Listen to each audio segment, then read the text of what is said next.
মঞ্চে দাঁড়িয়ে সেনাদের পা ছুলেন শ্রেয়া। সঙ্গীত না শ্রদ্ধা, কি বলেন শ্রেয়া ঘোষাল? মা তুঝে সালাম এই গানে গলা মেলালেন হাজারো দর্শক।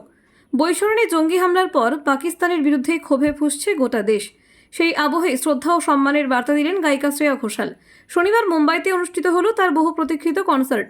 গানের মাঝে শ্রেয়া বলেন, আমরা নিশ্চিন্তে দাঁড়িয়ে গান শুনছি, কারণ সীমান্তে কেউ প্রাণ দিয়ে পাহারা দিচ্ছেন। সেনাদের সম্মান জানিয়ে তিনি বলেন, তাদের পা ছোঁয়া উচিত আমাদের সকলের। এই উপলক্ষে শ্রেয়া গান শুরু করেন মা তুঝে সালাম। গলা মেলান মঞ্চে থাকা শিল্পী ও দর্শকরাও।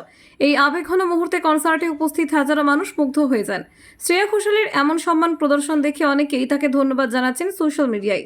প্রসঙ্গত, 22শে এপ্রিল পেহেলগাঁওয়ে জঙ্গি হামলায় মৃত্যু হয় 26 জন নিরীহ মানুষের। পরে ভারতীয় সেনার পাল্টা অপারেশন সিঁদুর দেশ জুড়ে তৈরি করে গর্বের আবহ।